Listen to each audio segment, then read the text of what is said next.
we go. What's up, comic book fans? Pete here from Comic Books Transformed, where me and my good friend Brian over there talk about comic books that have been adapted into movies and streaming shows. We are almost done with The Boys Season 4. We're up to Episode 7, The Insider. And Brian, like this show, it's becoming like the fucking Simpsons, man, where it's just like predicting or at least like syncing up perfectly with our real world, wouldn't you say? Yeah, but this is a little more in real time than The Simpsons. Like The Simpsons predicted everything like 15 years earlier. That's true. Very good point. Very good. Yeah. Yeah, but it's still impressive and it's still horrifying and scary. But yes, it is. It's a little too close to real life. It's a little too poking at my insecurities about the world. But yeah. So, let's just get the political stuff out of the way at first, so we get that awkwardness out of the way. But we've talked about Newman and Singer running to become vice president and president of the United States. But I don't think that we've like touched upon the fact that like there's a fucking election race happening in this show this season while we're experiencing this in the real world right now. Yes. And I think it's funny because like they don't ever talk about who the opposition to Singer and Newman are. Like I think that they're the Democratic candidate. I think. Yes, so Singer is left leaning. Yes. Okay, so like it's just funny because I think the show is just so like jam packed with so many storylines and so much going on that's like they can't even take a moment to be like they're running against Joe Bob Briggs or whatever, and that's their. You know what I'm saying? Yeah. I think it's because they already have, it's already very heavy-handedly pointing at, Homelander is Trump. So yeah. they don't even need it. It would just be excessive to have somebody else there. Yeah. Very good point. I think the only way that this could even be more of a mirror to our society is if like Singer had some kind of like if some kind of soup did something to Singer to make him seem like incompetent and he was starting to like, say the wrong names and stuff. But unfortunately, there's even more parallels to our world in this show. Like they've talked about prison camps in the last episode and this episode, and that's a thing that's mentioned in Project 2025 in the real world. It's just like Jesus Christ. I don't know if I could take much more of this. Yeah, I just don't. I don't understand the world, man.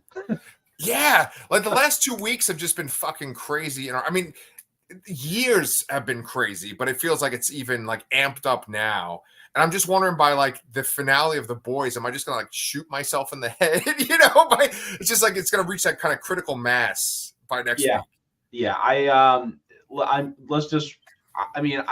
definitely feel like The Boys here with the ending here, we're gonna have a fairly dark ending. We're gonna have something bad happen in the end here, I think. Now, go ahead. Sorry.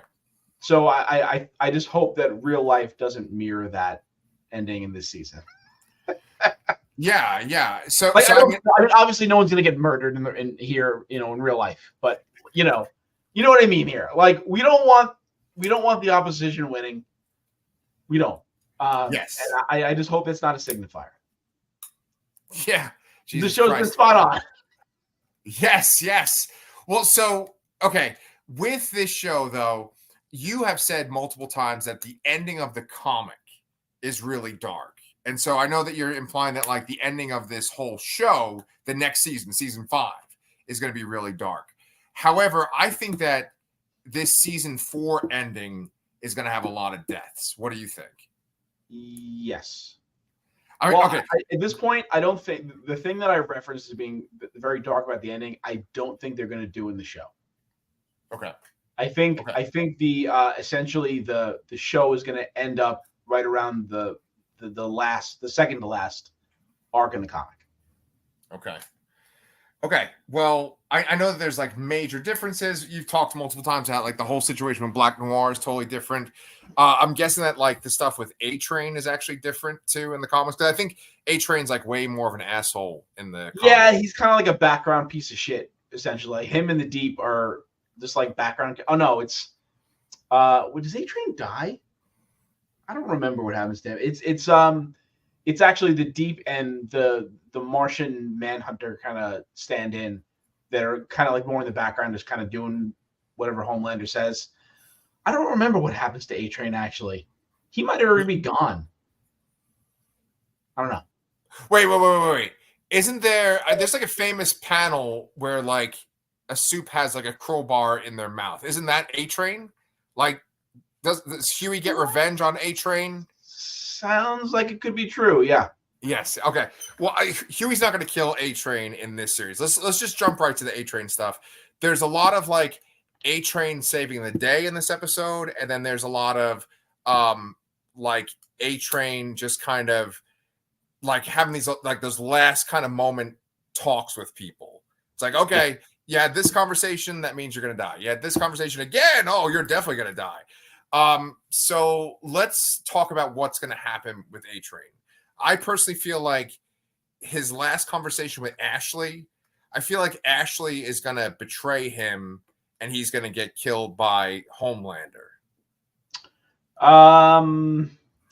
That's a tough question. Potentially, I feel like, yeah, Ashley's going to be put in a position where her life is threatened, and she might give away some information there to save her own hide. Yeah. I actually really love that scene with the two of them.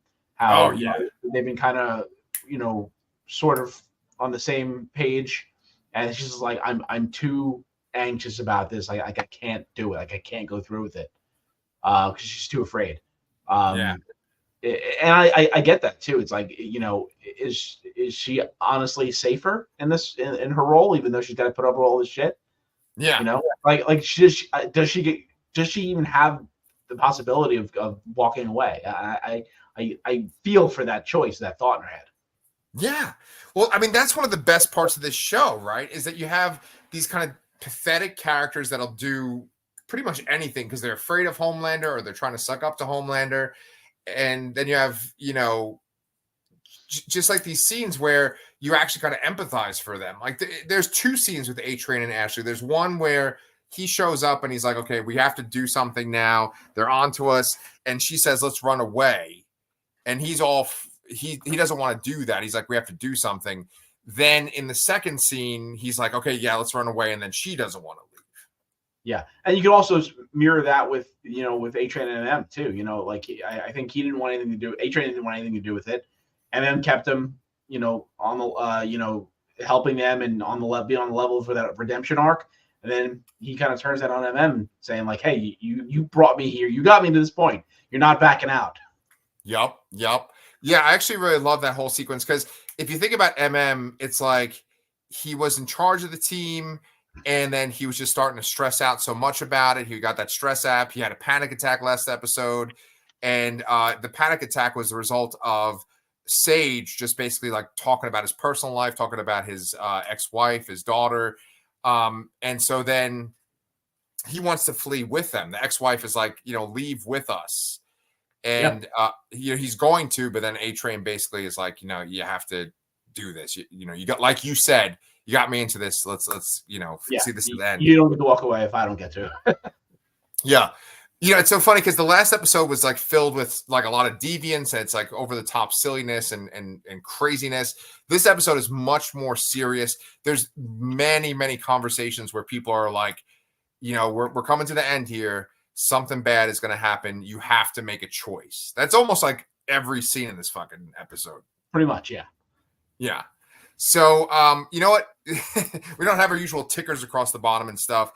We didn't do our notes I didn't write our notes, so why don't we just do this? Why don't we just go kind of character by character and talk about their beats? Yeah. Do it. Okay. All right. So do you have a preference as to who you want to talk about first? I don't, but let's start at the top. Let's start with Butcher. Okay. Butcher. Interesting choice. Okay. Butcher.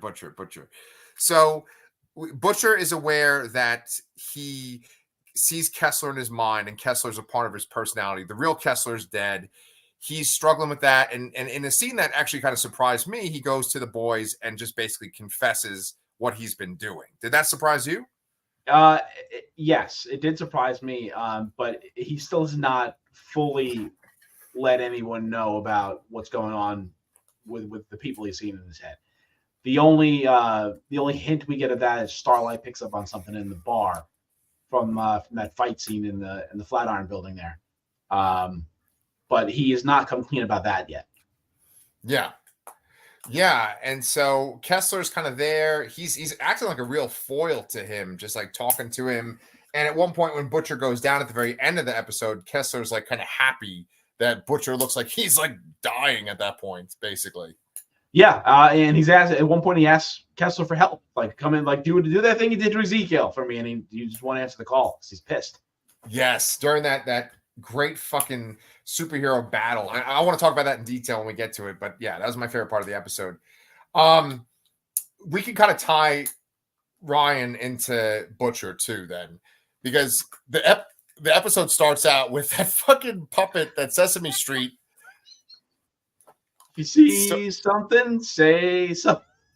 The lyrics are so fucking, oh god, so on the nose. It's horrible that they turned like a legitimate, like public, public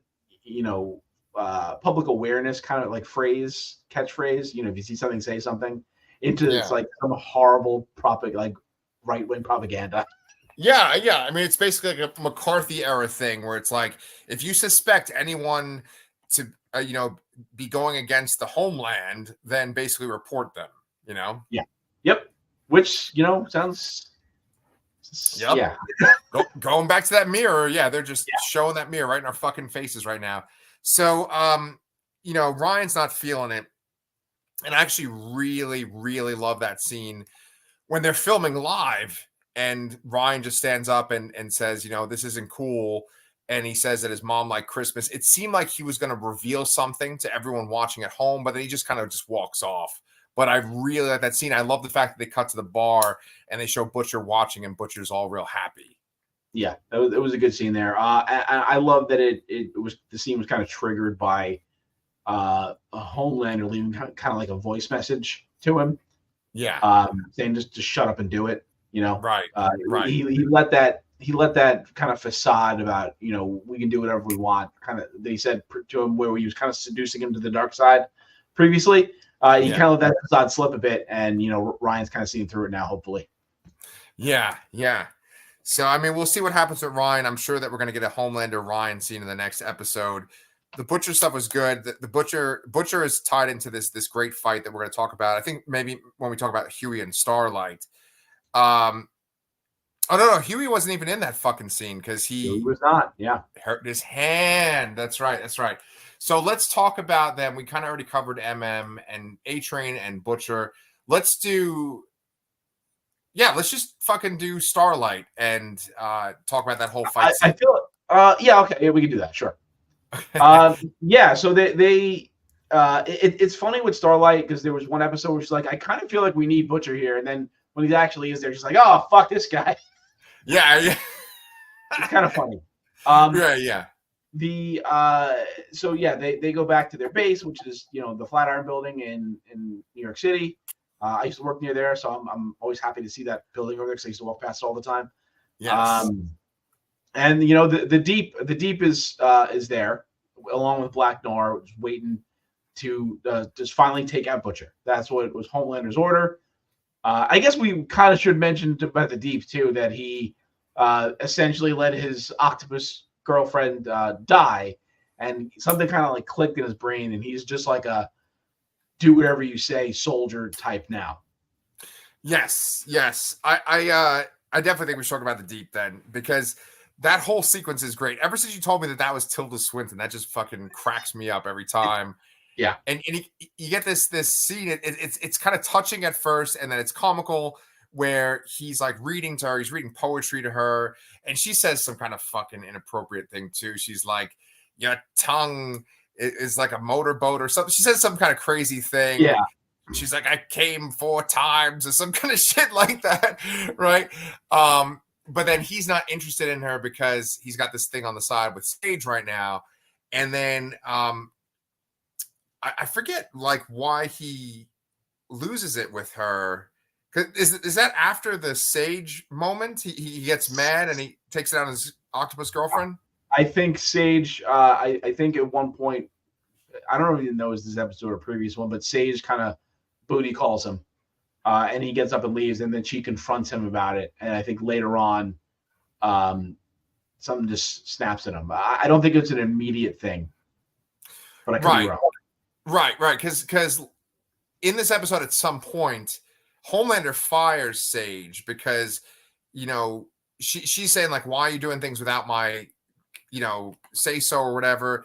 And he said, well, you got shot in the head and your brain wasn't working. What if that was to happen again at a crucial moment? And he's kind of like working with Firecracker. He fires her. No. Yeah. Right. Because this does happen later, because it's after Black Noir and the Deep are coming back that this happens.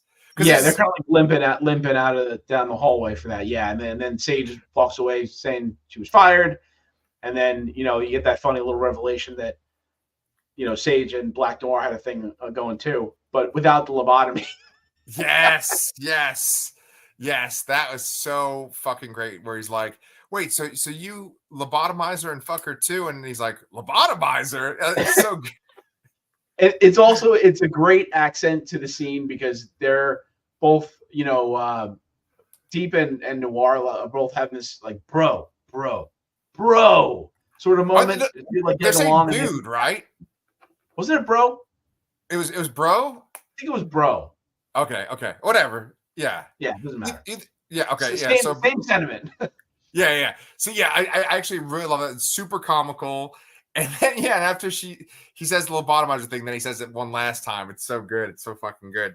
Yeah. So let's get to that fucking fight then in the Flatiron Building. Yeah. So this is where the Deep is all business.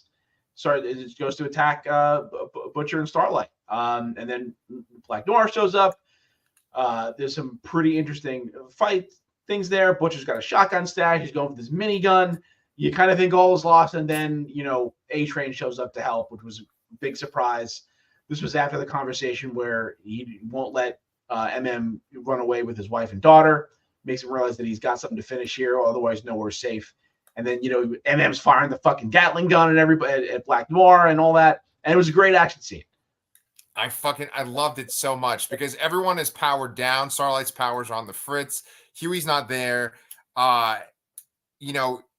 Butcher's trying to get at that minigun, and they're not letting him get over there. He uses that shotgun, and that's the crazy thing about Supes. Like, regardless of them being like, one of them is Aquaman, one of them is the Flash. It's like all of them are fucking invulnerable. To an extent, yeah. And that's essentially why, I think Starlight hits, what does she hit him with the Deep with? It almost looks like a manhole cover, but it's not. Oh, yeah. Maybe it's like a weight. Like, there might be like a weight set. Yeah, it's some really big thing. And they're essentially don't even bother going, because you can't. Like, we don't even know how to do this. I remember reading some point where someone speculated that they said in the show at some point that the Deep has swam to the bottom of the Marianas Trench, which in theory makes him super invulnerable, possibly even more invulnerable than Homelander would be because of the pressure involved. Oh, wow. But that also could be some PR bullshit by the hand of Vought that he may actually be able to do that. But essentially, they know that they can't kill them, so they just kind of subdue them and run away before Black Noir gets back from flying out the window. yeah, that was so fucking good. I love they're just shooting them with the minigun, and A-Train's doing stuff. So I mean, in essence, I mean, I don't know if Black Noir is supposed to be like the Batman, cipher or whatever in this situation, but you have essentially Batman and Aquaman, and then the Flash shows up and helps them out. Yeah. So besides all that, they're all of a sudden there's this talk about a shooter. They're talking about how there's a shooter, and they think they're gonna take out Singer. And so the reason why Huey's not there at the Flatiron Building is because in a previous scene, Starlight and Huey, I think it's just the two of them, go to this apartment where they think that this shooter might be. Yes. And they find a woman in the closet. And at that point, we find out that this is the shooter's a shapeshifter, which is, very Mystique by way of Husk. Yes.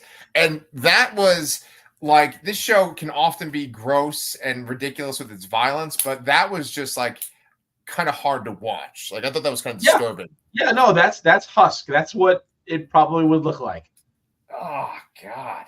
Yeah, so she's just ripping off her skin. I didn't know what was going on at first. Like she touches that old woman as she's running out of the building. I'm like, what just happened? Did she just like make her consciousness go into that old woman's body? But then it's just like, yeah, she has to touch her so that she can become her. Yes.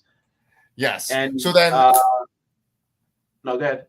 well, so then let's talk about what I thought was one of the most shocking scenes of the whole episode, the whole season, is that she ends up fucking replacing Starlight. Yeah. So there's this, great scene earlier on where we find out, Starlight's talking to her mom, who kind of like disowning her because of the abortion. She's kind of pushed out of her social circles and all that. And her mom drops the bomb that Huey didn't throw at the costume. He kept it. So that we knew that was going to come back later. So later on, after all these things have happened, Starlight puts the costume on. She and Huey, go at it, and then probably the only female nudity we've seen in this show ever. We see Starlight walk out, grab Huey's laptop, and then you see her eyes all flicker because she's not really there. Right. So the assumption is that she got the laptop because it has the stuff about Newman, right? The dirt on Newman. Yep, it's got the dirt on Newman. That's kind of keeping them at a kind of a standoff.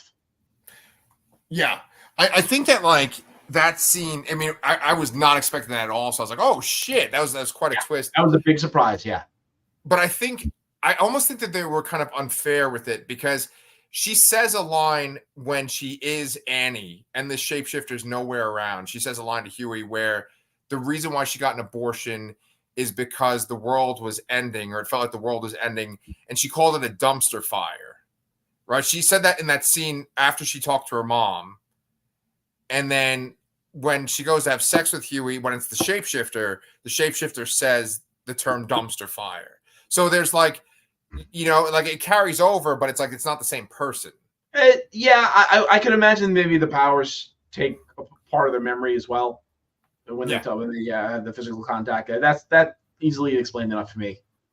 All right, because another thing is like she goes and she puts in the code in the safe, and it's like, how would she know the code in the safe? Otherwise? She kind of has to have the memories of the person in order to do things like that. Oh, look at you using your fucking comic book knowledge over there. Well, you figured it out for me because I didn't really even think of that safe angle. You just said it. Okay, all right.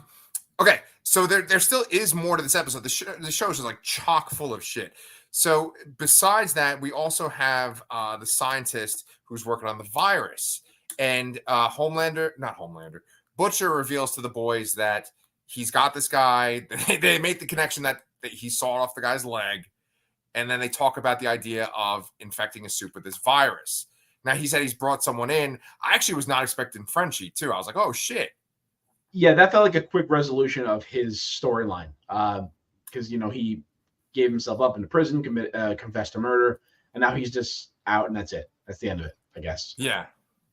So, I mean, it's either like that they didn't know what to do with Frenchie for like 2 episodes, or he had to go film something else somewhere, Yeah, it seems like that's a valid possibility here. It did seem like his storyline kind of floundered a bit this season. It didn't seem as relevant to everything else. Right. It didn't seem as tied in as everything else. Exactly. But the scenes with him and Kimiko are really strong. There's this great interaction between the two of them where she confronts him about like, I went to go see you at the prison. You wouldn't accept any visits. And he says something kind of like fucked up. He says something like he would rather stick his dick in a blender or something like that than get some mercy. You remember he says something like that? Something like that, yeah. Yeah. But when he's talking to her, she tells him the reason why she's a mute. And I actually really liked that story, as disturbing as that was. Yeah. So essentially with her abduction into the circle of light? Is that what it is? Something with light. Something like that. That's from The Lion King. Oh shit, Mufasa! Oh god. But yeah, that she was forced to kind of fight to survive, and it traumatized her because from a young age, and she hasn't spoken since. Yeah. but like they do a good job with the flashbacks because essentially it's like if you talk, I guess they'll kill you. If you cry out, they'll kill you. And so you Yeah. had to be quiet as you're getting like sliced up. And she killed the first girl that cut her, and then they showed that she proceeded to like do that with other girls, and then she scarred that girl that's I believe is still running around this season too. Yeah, they have to tie that up at some point. I'm wondering if that'll be tied up in this episode or the next season. I'm kind of leaning towards next season. Okay. Yeah, there's way too much. And just like The Acolyte, there's only one episode left of the show. Yeah. But before we get to that, wrapping it up, though, I wanted to get your opinion on when Kimiko gets injected with the virus. Like, I thought that... Well, yeah. Go ahead. Tell me what you think. Just brutal to watch. Yeah. Well, it's intense because they're playing that fucking song by Lem, "Steal Your Sunshine." Yeah. And they even like they do this part in the song where like no one's singing and stuff, and it's this sort of like mellow part of the song, and then it kicks in right when he starts sawing her leg off. Yep. But what I was gonna say to you was, don't you kind of feel like if that virus was so strong that it could kill Homelander, then like they wouldn't have time for him to tourniquet her leg and get the saw, like she would just die or be like too late? There's two ways to look at it. Is one, and I think this is the way it's going to be, is that it was not actually strong enough to kill Homelander. It was not possible to do. He was just kind of blowing smoke up their ass to make him believe that he did his part so he can spring the surprise on them and then hobble away. So I don't think that the virus is strong enough to Homelander. I think they're going to successfully hit Homelander with it in the next episode, and it's going to be like, oh, it didn't do anything. You're fucked. Yeah, you're probably right. Did he get away? Did the scientist get away? He ran away, yeah, and he had his crutch and he hobbled away. Yes. I think that's fair. Frenchie was focused on saving Kimiko. I imagine that he couldn't just run after him afterwards. Well, he probably couldn't have got very far. Yeah, one-legged man, yeah. But then they have Kimiko's leg now on ice, and they're going to use that to make the virus, which you're thinking is going to be unsuccessful. Yeah, that's what I think so here. I'm very curious as to where Samir, the scientist, goes, and I am very curious where Giancarlo Esposito is. Yes. Now, you set me up with a nice little transition there. I was going to ask you, was there anything else you wanted to say about this episode of The Boys?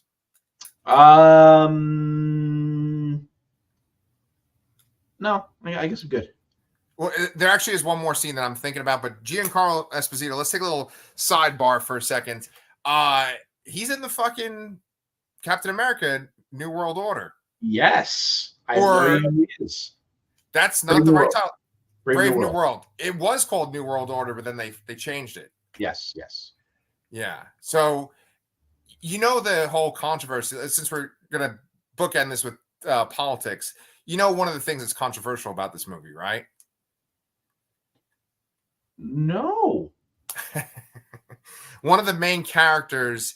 Yes. Okay, yes. One of the main characters, yes, Sabra. Yeah. She's played by an Israeli, like a former. I think in Israel, I think everyone has to join the military at one point. And so this actress was in the Israeli military. She plays a character that's from the Israeli military. I think she's actually named after a place where there was a fucking slaughter too recently. Like Sabra is the name of a place, I think, too. Okay. So I guess I'm kind of worried about that for Marvel because I've already seen like comments and stuff on Twitter where people are like, I'm not watching this because of Sabra. I'm not watching this because of Sabra. And I think that like Marvel kind of needs a win. And I almost feel like if they could fucking edit out Henry Cavill's mustache out of Justice League, couldn't they like cut this ancillary character out of this movie and put somebody else in? I think I heard that they did. She's in the trailer though. Oh, she was in the trailer. Yeah. Okay, I didn't notice her. I think, or maybe they minimized the role or something like that. I remember. Isn't there some wrestler in it too? Is it Seth Rollins? I think Seth Rollins is supposed to be in the movie. I think he's supposed to have most of his scenes with her, and I think they talked about a lot of that getting cut because of this controversy. Yeah, yeah, because I think the Serpent Society is in this movie, right? And he's one of the Yes. Serpent Society guys. Yes. They didn't show any fucking Serpent Society people in this trailer at all. No, they did not. No. But here's the way to tie it back to the boys, because there is one more boy scene I want to talk about too. Is this movie is like frighteningly relevant too, right? Because it's about a guy running for president again, fucking Harrison Ford. Well, he is president, I think, in the movie already. I think he's already elected as president. Oh, okay.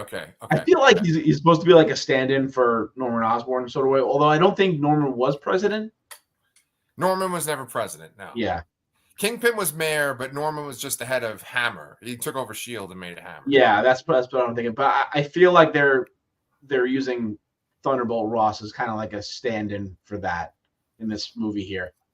Yeah, I really do love that the fucking first thing in the trailer is them talking about him not having a mustache. Yeah, that's pretty funny. It's such a fucking comic book thing. I mean, tell me what you think about that Captain America trailer before we go back to the boys.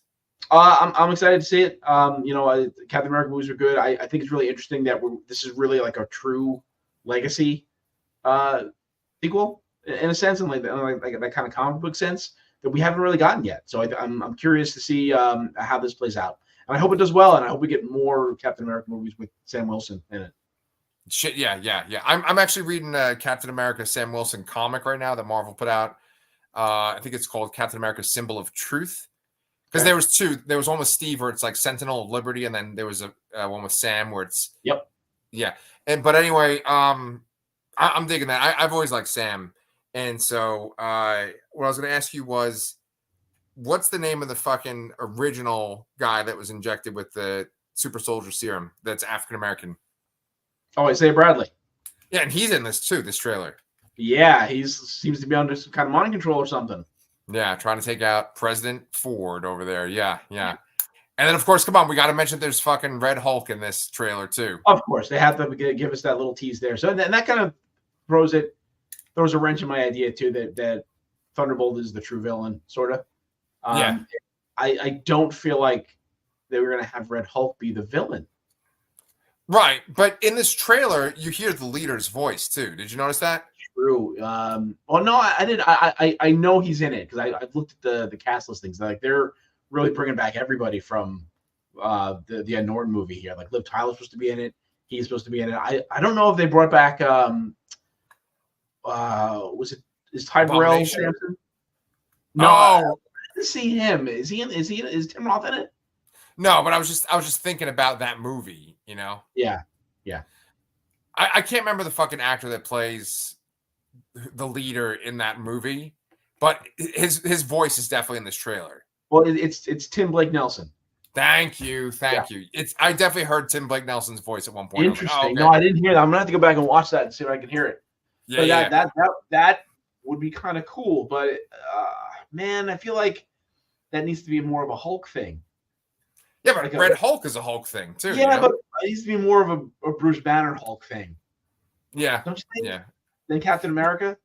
Yeah, I agree. But I mean, maybe they're setting up something bigger with Hulk stuff in it. You know? Yeah, I guess at the same time, though, I don't feel like Mark Ruffalo Hulk works with the leader. No, not the way he is now. That's for sure. Yeah, I don't think it's going to be as interesting. So maybe this is the better angle to take. Yeah, someone that he could really fuck up. That yeah. I mean, like, yeah. So let's bring it back to the boys for one last thing. There's a fucking scene with Web Weaver that we forgot to talk about. Oh my God! Yes. Oh. So he essentially confesses to being the leak. They know it's. They eventually find out it's not, but Homelander rips him apart. And it's very gory, and even Firecracker is disturbed. She's shooken a little bit. You know, she went all this trouble to do all this stuff. To give Homelander his milk supply, and she's like, "Oh shit, what did I get myself into?" Yep. Yeah, there's two scenes in this episode that are like straight up horror movie scenes. And one is when the shapeshifter's ripping off their skin, and the other one is when Homelander rips him in half. Yeah. which is Oh like my God. straight up comic book stuff, but watching it with real people, it just feels like a horror movie. Yep. And I think like a little piece of his intestine or something still twitches on the. Oh, I was like, Yeah, man. they show some viscera on the ground after the event. Yes. Yeah, and that's after like he's like just basically like shitting webs out of his little web hole. Yep, that was also pretty gross. Yes. What a fucking time we live in, man. Yep. So yeah, so that's pretty much it for The Boys season 4 episode 7. So next week me and Brian are basically wrapping up our 2 shows we're covering, The Acolyte and The Boys. So we want you guys Okay. well, we want you guys to be here for that, so make sure that you subscribe. But now Brian's going to say something important here. I was gonna say, I guess maybe we'll have to take a week off because before Deadpool Wolverine. If you want to, but I mean, there's always shit we could cram into. We could I talk don't know about what we that. can cram in a single week because after Deadpool Wolverine, right in fairly early August, we have both Umbrella Academy and I believe the Sandman season 2. Although Neil Gaiman's canceled now too. So I saw that too. What kind of fucking world do we live in where Neil Gaiman is getting canceled? Yeah, that's disappointing. Yeah, I'll still watch the show. Yeah, right. Because it's like watching Harry Potter and kind of just separating it from J.K. Rowling. Yeah, sucks. What are you gonna do? Yep, it means we're gonna cover it though. So yeah, we'll figure out what we're gonna cover. But these 2 shows are coming to an end. Let us know what you think is going to happen on The Boys. If you haven't checked out our Acolyte View review, you can go check out those, and maybe I'll be able to talk at some point in my life. Okay, you guys are awesome, and we will see you guys next week.